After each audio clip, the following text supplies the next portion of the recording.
আসসালামু আলাইকুম রহমতুল্লাহ। প্রিয় দর্শক, গত 17 বছর ধরে ফ্যাসিবাদ আমলে সবচাইতে বেশি মামলা হামলায় আমাদের নিরীহ মানুষদেরকে, জামাত শিবির, বিএনপি আরও বিরোধী দল যারা ছিল তাদেরকে বেশি হয়রানি করেছে এই সব কিছু কুলাঙ্গার আইনজীবী আওয়ামী লীগের। আপনারা জানেন যে মামলা হামলা বিভিন্ন সময় এইসব আওয়ামী লীগের কুলাঙ্গার আইনজীবীরা আমাদের ভাইদেরকে ব্যাপক পরিমাণ হয়রানি করেছে। কোর্টে আদালতে বিভিন্ন রকম মিথ্যা সাক্ষী বানিয়ে এটা নিয়ে বিভিন্নভাবে ফাঁসি থেকে শুরু করে সব ধরনের অপকর্ম কিন্তু এই আইনজীবীরা করেছে। প্রিয় দর্শক, এ ব্যাপারে সাংবাদিক ইলিয়াস হোসেন ভাই তিনি একটি পোস্ট করেছেন। তিনি বলেছেন, গতকাল যে 84 জন আইনজীবী আওয়ামী লীগ আইনজীবী হাজতে গেছে তারা 4 আগস্ট ছাত্রদের মিছিলে হামলা করেছিল ঢাকা জজ কোর্টে। মাথায় হেলমেট, হাতে লাঠি নিয়ে বিনা ভোটের সাধারণ সম্পাদক, অথচ আজ তারা তাদের নেত্রীর মতো তাদের অপরাধ খুঁজে পায় না।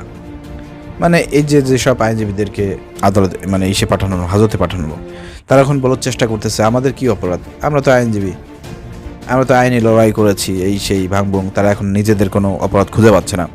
যেমনটিভাবে তাদের নেত্রী হাসিনা বলতো, আমার কি অপরাধ, আমি কেন দেশ ত্যাগ করলাম, আমার কি অপরাধ, আমাকে কেন উৎখাত করলো, সে তার অপরাধ খুঁজে পায় না। সারা জীবন বলছে মিথ্যা কথা, সারা জীবন মানুষের উপর জুলুম নির্যাতন করলো, আর সে তার নিজের অপরাধ খুঁজে পায় না। ঠিক অনুরূপভাবে আজকে এই আইনজীবীরা ধরা পড়ছে, তারাও একই কথা বলতেছে যে আমাদের কি অপরাধ, অপরাধ কি 4 আগস্ট এই যে আপনারা ছবি দেখতে পাচ্ছেন সবার হাতে বাঁশ লাঠি, এবং গত 15-16 বছর ধরে আপনারা এই আইন আদালতকে আপনারা কুক্ষিগত করে রেখেছেন। সেখানে বিএনপি জামাতের কোনো লোককে আপনারা ঢুকতে দেন নাই, বসতে দেন নাই, কোনো সুযোগ দেন নাই।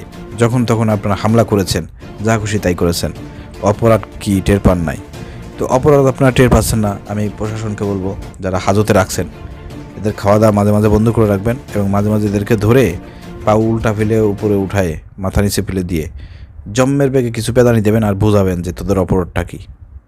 যেভাবে গত 15 বছর ধরে জামাত শিবির বিএনপির লোকদেরকে ধরে নিয়ে রিমান্ড দিয়ে যেভাবে নির্যাতন করা হয়েছে, ওইভাবে ওদেরকে শাস্তি প্রদান করতে হবে, এবং আর ওদের অপরাধটা কী সেটা ধরিয়ে দিতে হবে।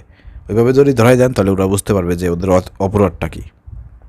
প্রিয় দর্শক, আরও বাংলাদেশে আরও বিভিন্ন জায়গায় আরও আইনজীবী আছে যারা এই ধরনের অপকর্ম করেছে। গত ফ্যাসিবাদ সরকারের আমলে তারা সর্বোচ্চ সুযোগ সুবিধা ব্যবহার করে আমাদের নিরীহ নিরাপদ মানুষদেরকে মিথ্যা হামলা মামলায় সাক্ষী সাজিয়ে তাদেরকে দিনের পর দিন, মাসের পর মাস, বছরের পর বছর কারাগারে রেখেছে। যেসব আইনজীবীরা তদন্ত করে এই ধরনের কুখ্যাত আইনজীবীদেরকে ধরে ধরে আইনে আওতায় আনতে হবে, তাদেরকে শাস্তির ব্যবস্থা করতে হবে।